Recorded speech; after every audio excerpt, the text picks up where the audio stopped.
Hello and welcome to another exciting edition of Must Eat Comics Podcast. I am your host, Jesse B., broadcasting live from West Palm Beach, Florida. With me tonight is a very special guest, the one and only Vance Major. Vance, how you doing tonight? I'm doing good, man. I'm doing good, brother. It's cool. It's good to get you on finally. Yeah, long time in the making, man. Right. We've been meaning to do this for a very long time, ever since, Years, I think. Yeah, I don't even remember how long, when you first created Promenade. Yeah. It's, well, hell, that was like 4 years ago. I know it's been at least 2.5, 3 years with you. We keep meaning to, you know, make our mark on the world, per se, with comic stuff and talking geek, so it's good to be on, man. It's good to finally get this going. Yeah, oh boy. I remember when Promenade first got started, it was like a couple thousand members, and then now all of a sudden it's just huge. Yeah. I remember when it was like less than 50, and I was struggling to grasp onto every single friend, like, guys, I got this really cool group, and everyone's like, no, fat man, leave us alone. But now we're, Yeah. we're 7,300, and for the most part, drama-free, so. Wow. Yeah, it caught on really big, I guess. I was helping out with movie reviews and all kinds of reviews I was throwing out there. I remember I did like a Masters of the Universe review. Yeah. Lots of fun stuff. Yeah, I remember that. Good times. But we're here tonight to talk about the big epic blockbuster movie coming up, Batman vs. Superman, Dawn of Justice. Yeah. Vance, how excited are you for this? Scale of 1 to 10. Well, excitement, I would say I'm probably about a 9 or a 10. Nervousness, I'm probably about 9 or 10. Yeah. There's a lot riding on this. I wasn't really a big fan of Man of Steel, and it was me, my friend Erica, my wife, and my little brother Pete. We all went to go see Man of Steel, and I left away from the movie just kind of disgusted because I didn't think they got the character right. But with this one, I'm hoping that they kind of tip the balance back towards gaining some fans, because I know with the Amazing Spider-Man I didn't really care for that one, but I loved Amazing Spider-Man 2, and the fact that made me go back watch Amazing Spider-Man, and I could appreciate it a little more. So I'm hoping that this one will do the same thing, Right. Pick back up with the character right. The way it should be. Right. Yeah, I kind of felt the same with Man of Steel. I wasn't real impressed with it. I felt like it was a little too melodramatic. To me, Superman should be more uplifting. There was a lot of kind of like downtime in that movie, I felt like. Well, the thing I found most damning about the movie, and again, it's one of those things where it's like their intention was, let's grab new people, new blood, and whatnot. And I think on one aspect they did that, because I know there's a lot of little kids out there that are like, yay, Superman! They got their little capes and they're flying around and whatnot. But I know for some of us older fans, we're just kind of sitting back going, that ain't Superman. And I think part of the problem goes with is the essence of the character. I didn't see anything about this character that I thought was very Superman-esque. Now, in the comics, the writers tend to write him in two ways. One, they write him in a way that, like, he's so powerful, he can, stop trains and, bullets bounce off. He can blow out entire stars like birthday candles. And that character I can't really relate to. None of us really can, because we're human. We're, pretty easily disposed of. Yeah. But the character of Superman that is very human, deals with those type of issues, like that I can relate to. I think Smallville got him right in that regard. Even though he was kind of mopey a lot of the time, I felt that was a pretty good adaptation of the character. So when I went into this movie, I tried not to compare it to Smallville or Christopher Reeve's Superman. I really just tried to go in and be like, all right, fresh perspective, let's see what they got. Because they've done that a couple times in comics, like All-Star Superman, Superman Earth 1, I think is what another one's called.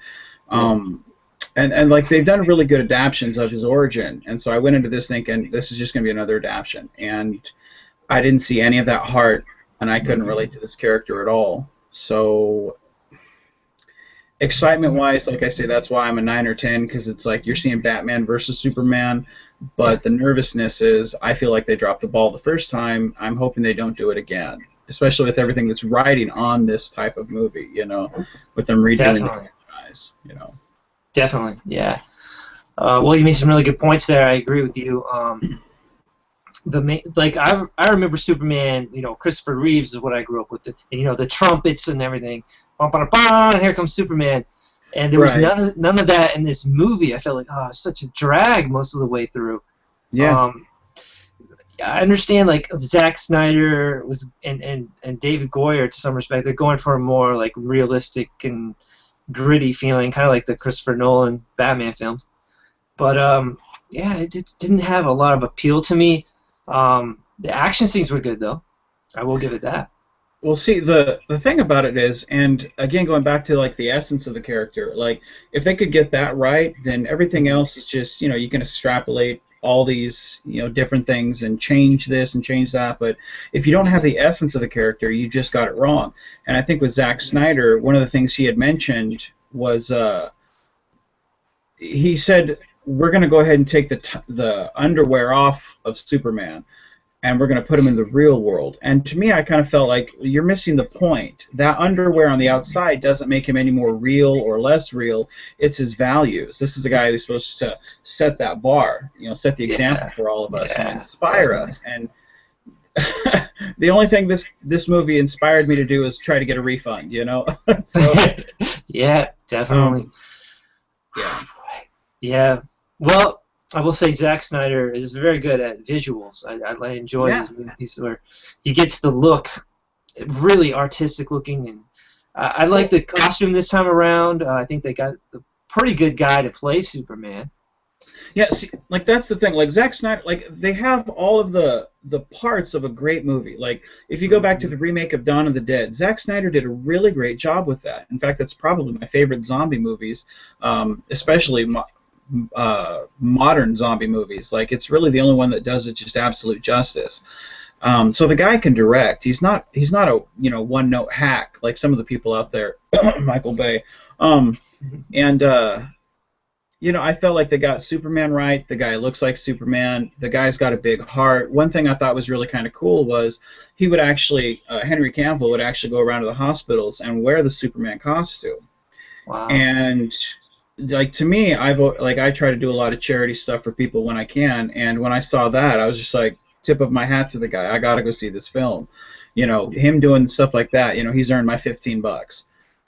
But I felt like they just didn't give him much to do. Like the relationship with Lois, I felt it felt forced to me. And some people, you know, they'll sit there and they'll say, "Well, you're so hung up on Christopher Reeves that you can't make room for the modern generation." And you know, that's really not the case because honestly, I don't really like those Christopher Reeve movies. Like I'll watch them. They have a certain, you know, tugness on my heart there, but I don't really like them per se. I really don't like Okay. the character. Okay. All right. But Yeah. yeah, Go ahead. Keep going. I'm not a big Superman fan per se in that regard. But I don't think this movie, where it should have been a jumping on point to make me a fan, I just don't think it did. So I'm hoping with the inclusion of Batman, which some people have bitched about, you know, make me a fan. You know, that's all I'm R- asking. You know. Right. Yeah. Do you think it was a good idea to make this a direct sequel to Man of Steel and to disconnect it with the Christopher Nolan movies? Um, yeah, because well, really, you got to look at it.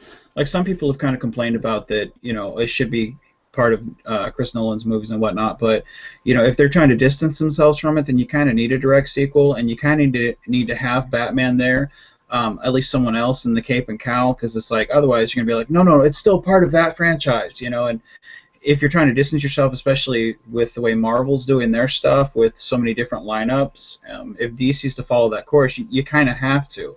So I think bringing Batman in, even if it was just for a cameo to show, hey, it's not Christian Bale, this is a completely different continuity. Like I kind of feel like you need to, you know.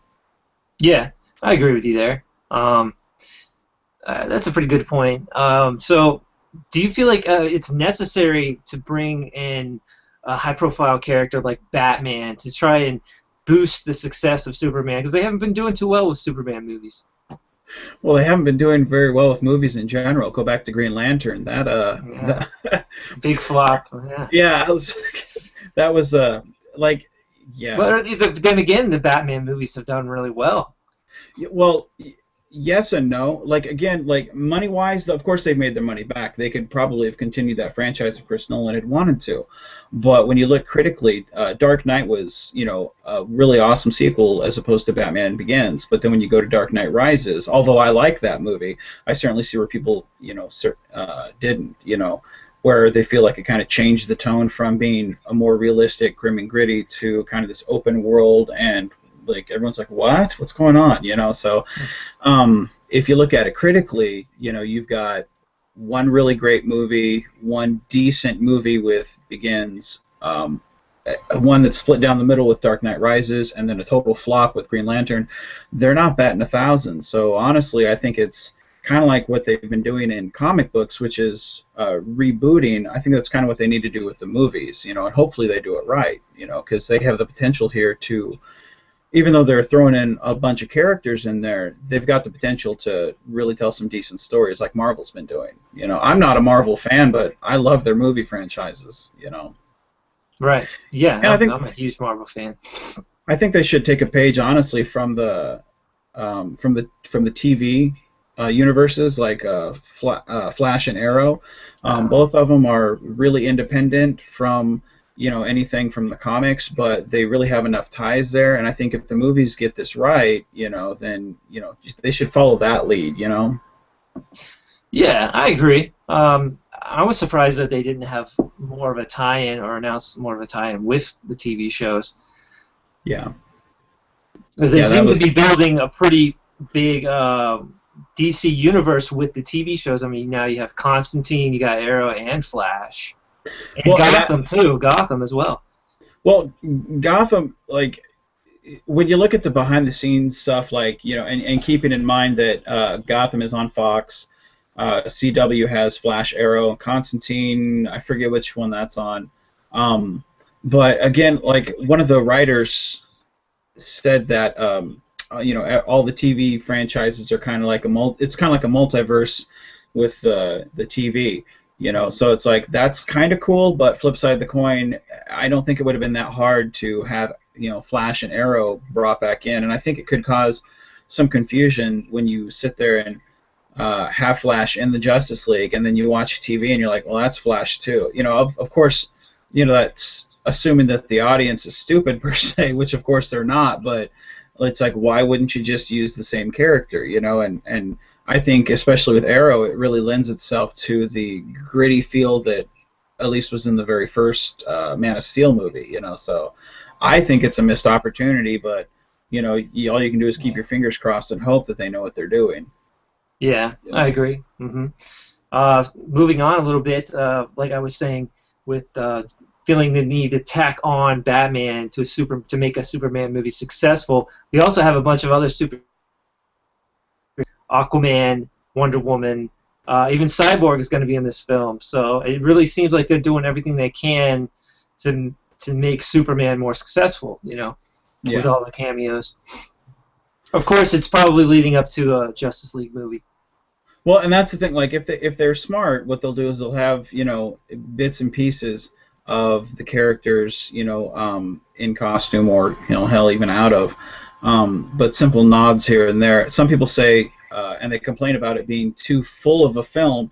But when you look at Guardians of the Galaxy, I didn't know any of those characters, and I absolutely loved the movie. Fell in love with the movie right away. And I think with this, it's like we all know these characters, so we kind of have that advantage in that regard. But going into it fresh, it's the same type of mentality where if you tell a good, interesting story and the actors act it decently, like you don't have to give us much. it's quality over quantity. Like give us a little bit and get us enticed.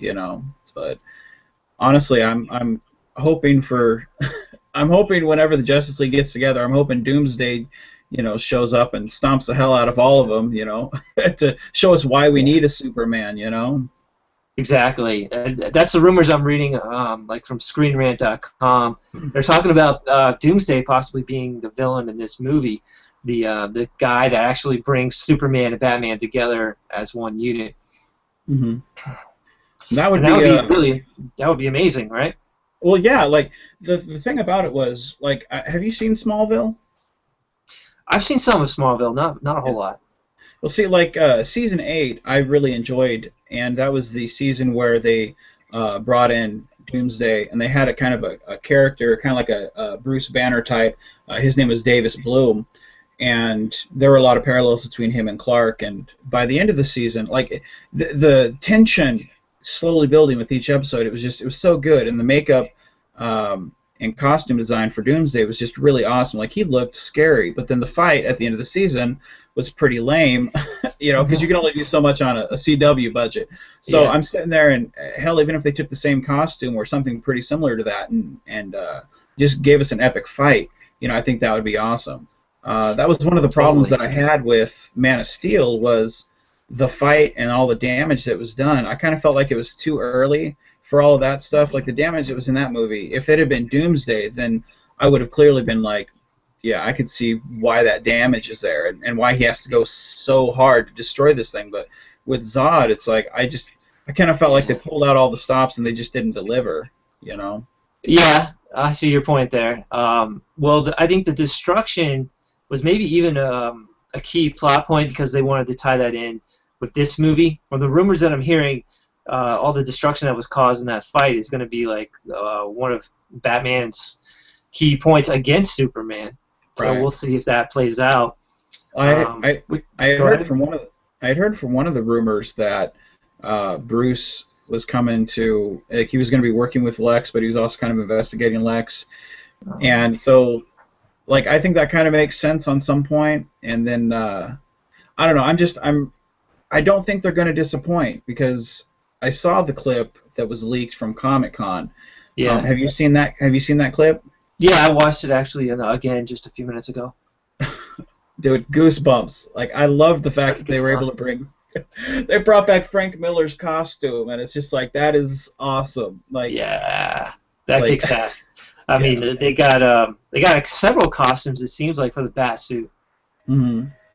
Yeah, and they they all got look the good. Yeah, they all look really good too. well, it's like what Kevin Smith had said a couple months ago. Well, not a couple months, it was more like 6 months or 7 months ago that he had seen the bat suit and he was like, "It's nothing like you've seen before." And looking at it, it's just like you're right. Like I'm really eager for that. And then to see Ben Affleck like bulk up, you know, it's Yeah, like he the looks dude's big.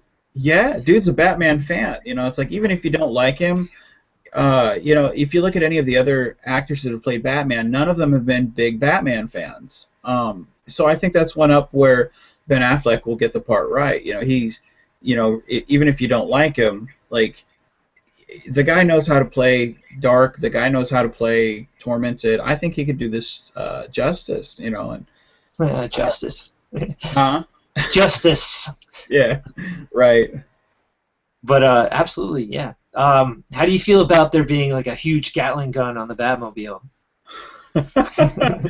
I don't even know, dude. Like, I saw the little clips of it as it was driving, and I saw the one where you know Ben is standing next to it, kind of all hunched over and whatnot. I love the fact that it looks. It reminded me a lot of Michael Keaton's Batmobile, which to me, like, that's the definitive Batman. Even Yeah. though the guy couldn't turn his neck, like he still was Batman to me. You know, I never thought about that. He can't turn his neck. he can't. Yeah, if you know, it's like the only way to stop Batman is just take a step left, and then he has to turn the whole body. You know, it's like yeah, Yeah. it's not hard to stop Michael, but like to me, Right, like right. the fight scenes were never really what made the character. To me, what made the character was his determination and whatnot, and how he does things. And with this movie, like I said, I'm really hoping that they step out from the grim and gritty and kind of embrace the light per se, because it's like everyone likes Batman because he's dark, everyone likes Superman because he inspires and he's hope, and it's like I hope they get that right, you know, especially with so many characters thrown in there. I really just hope that they can make this character, you know, just elevated in a way that the first film didn't, you know. Exactly. Yeah, whenever you have so many characters in one film, it kind of raises a lot of red flags. Yeah. I know, yeah, like especially Spider-Man 3 suffered from that, and a couple other movies. Yeah, without going into that can of worms. Uh, how, Yeah, let's, that's a whole other podcast right there, man. oh yeah, boy, oh boy. Anyways, where do we go from there? Oh, let's talk about Batman versus Superman: Public Enemies. Have you seen Mhm. that? Yeah, I've seen it. Honestly, anyone out there that's seen it, if you enjoyed it, get the graphic novel because it goes so much more in depth and it is Mhm. so such a good read. Yeah. It's the I actually bought those individual comics when they came out, and then when the trade Wow. paperback came out, like I bought that too, Oh, just because it's like at the time when I supported comics, it was like it was just such a good read, and to have all of them together, I'm lazy and I lose shit a lot, so to have them all into one, I'm like yay! But yeah. when I saw they do the art the same way, that Ed McGuinness did his book like Mm. that, to me it was just icing on the cake, and of Yeah. course my I little love brother Ed, liked it. yeah, I love Ed McGuinness's art. It's fantastic to me. But even the animation, I felt they did a tremendous job with that movie. The voice acting, everything. Um, and when I heard that they were going to do a Batman Superman movie, first of all, I was skeptical of like, is this for real? Are they really going to do that? And then second of all, once I realized this is legit, I thought Public Enemies would be a perfect sort of layout for that type of movie. Well, and that's the thing, like DC Comics, for some reason their live action movies is kind of lackluster, but their animated movies are just really awesome. Like Yeah. I think I can count on my hand as many movies that have disappointed me with the animated series or with the animated style, and it was never because the story was lacking, it was just like it wasn't my cup of tea. But if they were to just take those writers, because obviously they know what they're doing, so it's like Yes. it's Yes. like Please. yeah, So yeah, good. like but the thing I liked about the graphic novel for Public Enemies, the thing I liked about that, and I hope they get that with this movie, is the dialogue. Like you got inside Bruce's head, and then you also got inside Clark's head. Like as Yeah. the story was progressing all throughout the book, you got their individual thoughts, and I loved seeing how they both reacted differently internally to whatever the situation was. And it's like although you can't do that in a live action movie or an animated feature because that's just you can't get inside their head that way. Like I really thought it was psychologically good, a good character study, and I think if this movie does anything right, give us a character study on all of these characters, and I guarantee they'll come back. Because we all want to. I mean, let's face it, none of us are going into it going, oh, here's my $10, I'm gonna hate this. We all want to love these movies. Mm, So it's like we're just waiting for the brass to step out per se and let these people do their job. right on. It's like when a Absolutely. when a studio gets too involved, like you brought up the Spider-Man 3 thing. When a studio gets involved too much, it's just shake your head. Yeah, definitely. But especially when there's so much money on the line, the studio's always putting more and more into it, and Yeah. that's when it crumbles, goes to hell.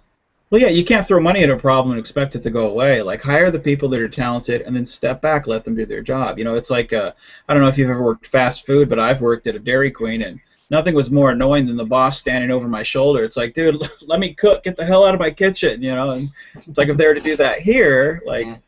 why did you hire them if you're not going to let them do their job? Right. Yeah. Yeah. Okay, so the other thing I wanted to talk about is okay, it's obviously going to have Batman versus Superman. It's going to be a big battle fight. How does Batman get going against Superman? Like, what's up his sleeve? You know what I'm saying? Well, of course, it's Batman, so he's got to have kryptonite. Mm, Um, and the thing about the first movie was, people say, oh, there was no real kryptonite. Well, the air and stuff that he was breathing on that ship, was from that environment. So it's like I wouldn't put it past Bruce to already have his hand in all of that shit and have some type of form of kryptonite in that regard. That and the fact that I think Jenna Malone is her name. I think that's how you pronounce her name. Like she's rumored to be Carrie Kelly Robin. So it's like not only is it going to be Bruce, he's going to have people backing him up. So like for me as a Robin fan, I'm excited for that. Like I'm more excited for that than I am Batman. I'm like, yay, Robin! Something yeah. more than Chris O'Donnell with his large cod piece. That the whole time you're just sitting there watching it, going, this is really weird. Why are there nipples on the bat suit? What's wrong with that? Yeah, exactly. So put it on the guys, but not on Batgirl. It's like that's a shame. Weird, man. Really weird. Oh boy. But yeah, Robin in the movie. That's something to be seen. I didn't think we would ever see Robin in a Batman movie for at least a long time.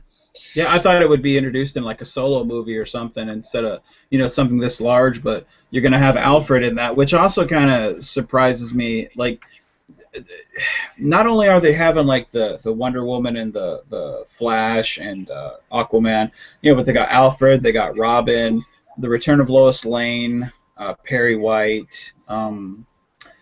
It's like they got so many characters. Like and I don't think any one of these people are going to be so integral to the plot, but it's like it'll be nice to have cameos. Like, have you seen Justice League New Frontier? I didn't see that one, no. Honestly, that's a really good movie. It's a time period piece, and it's one of those ones where it's like I hate the time period, but it's done in such a nice way, and the characters all bring their own personalities to the script and whatnot, where it's like they're never seen on film a whole bunch, but you really enjoy what little you get, and I think that's what's going to happen here with Alfred, Robin, Perry. I guess I am more excited than I thought. I really hope they don't fail. Yeah, it sounds like you got a lot of enthusiasm for this one. Well, they got a lot. They got a lot going against it. Like they got a Captain America, Civil War. Civil War, Mm-hmm. and that right there, I had heard originally they were going. I think they were going toe to toe with that movie, which I thought back then I was like, don't go up against Captain America. Not that I'm a big Captain America fan, although I like these movies, and they've certainly made me a fan of the franchise. But it's like you've got two movies that are both proven good. Don't risk what you've got against something like that. Not saying you can't see both movies, but the way the economy is, it's like people only got $10 to spend on a ticket. You got choice between these movies. Are you going to go see Batman and Superman, or are you going to go see a movie that you're like, well, they've got two great movies, especially if you were kind of torn on Man of Steel, so it's like there is a lot riding on this movie, so, fingers crossed, Absolutely, yeah. Well, I for one am absolutely looking forward to seeing it. I wish it was sooner. Right. We still haven't seen an actual trailer. We got the teaser leaked, but even plot details are obscure to us right now. So we're all just kind of sitting and waiting, and the speculation is rising and rising and rising. And that's one of those things that, like in that regard, like it's a good thing, but flip side of the coin, it's also kind of a bad thing, because it's like me, I don't really want to see spoilers, because I want to go in there and be surprised. And I think the internet has kind of spoiled people in a lot of ways. Like a lot of times we go to a movie and we already know all the facts, and like very seldom do people just go to a movie where they're like, I have no idea what to expect. Like the other day I watched with my wife a movie called The Interview, and I never had any desire to see it. I thought it was going to be a piece of crap. I watched it and I was just like, dude, it's really funny. Like there's a line, they hate us because they ain't us, and I'm like, yay, ain't us. So it's like we were just throwing that phrase around work because it was just such a stupid line, but I never thought I could enjoy a movie like that, and I think if people were to go into this movie with that regard instead of looking up every little spoiler, it's like we're an impatient people, so it's like that kind of works against the movie too. So, I don't know. I'm hoping for a really good movie. Yeah, fingers crossed. Absolutely. Yeah. We'll hope for the best. Yeah. Well, any final thoughts regarding the movie, or any details?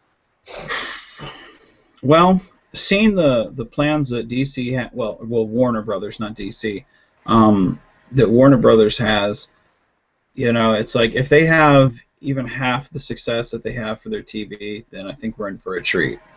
And like if you look at Ben Affleck's last movie, because people give him a lot of shit for, because they don't like him or they think he'll do a bad job or whatnot.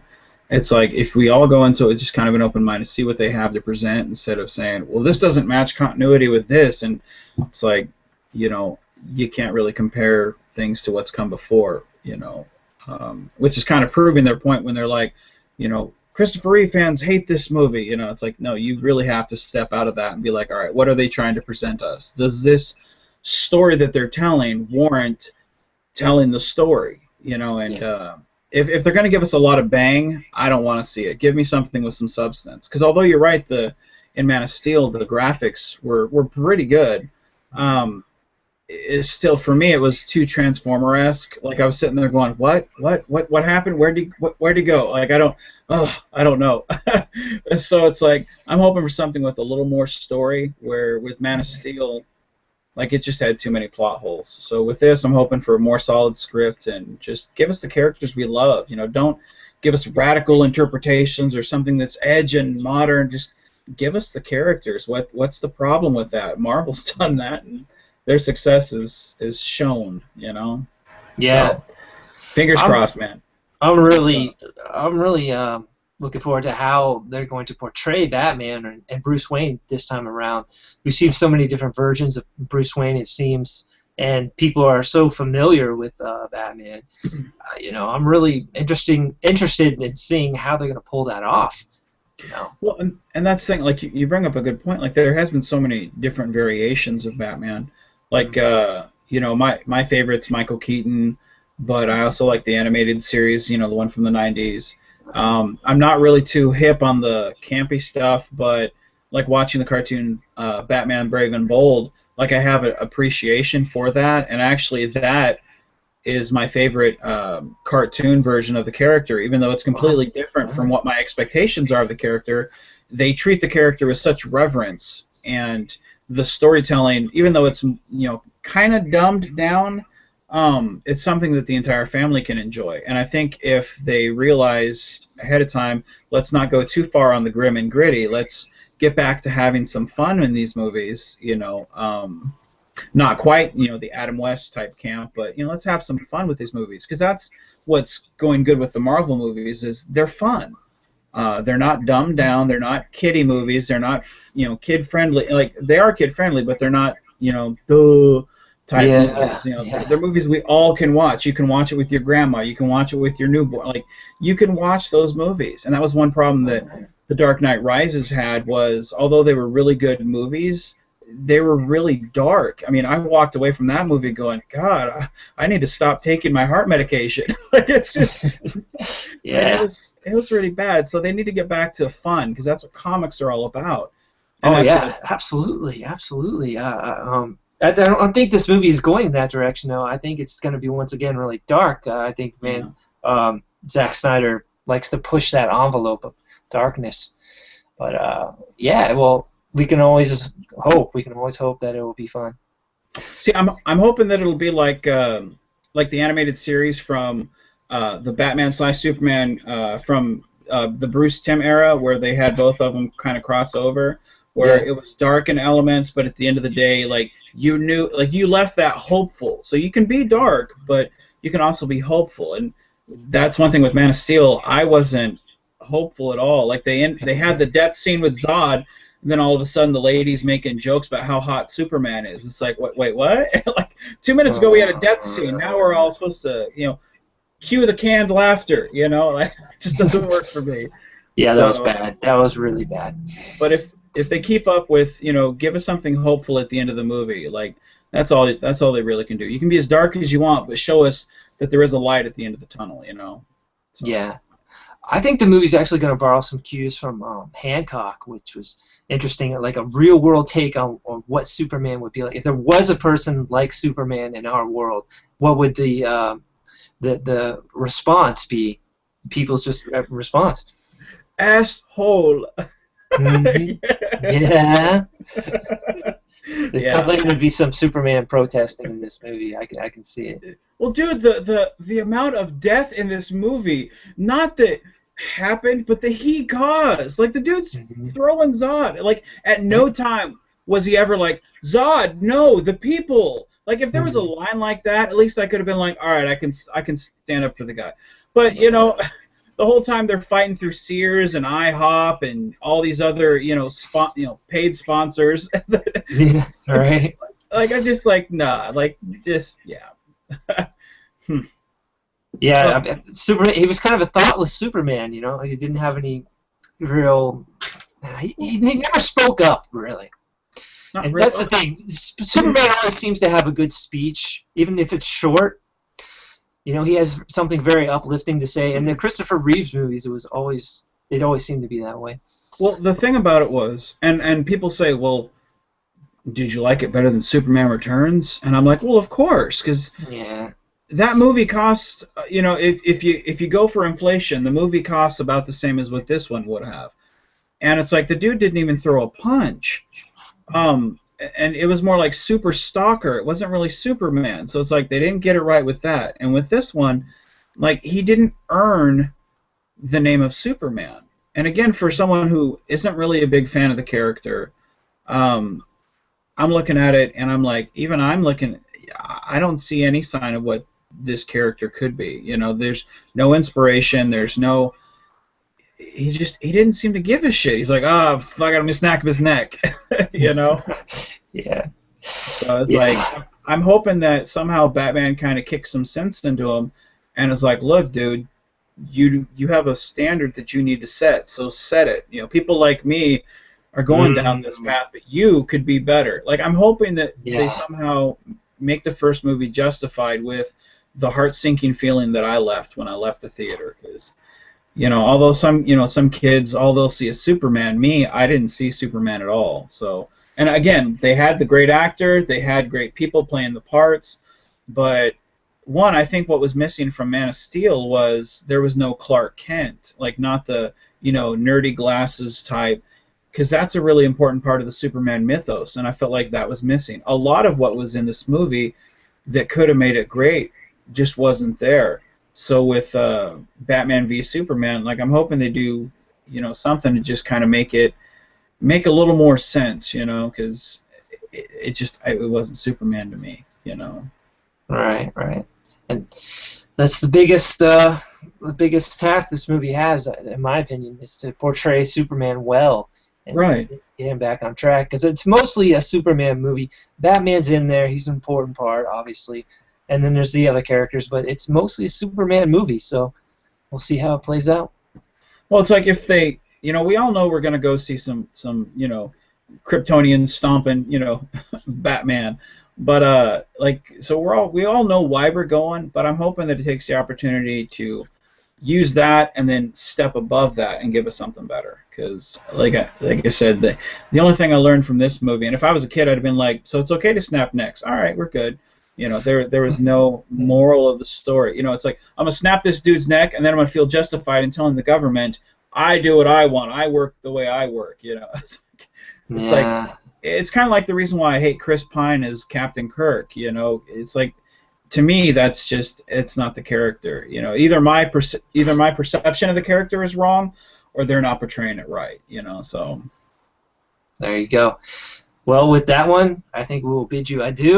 Thank you all for right, brother. joining us, everyone. And hopefully we'll see you next time. All right, we'll keep on geeking on, man. Later.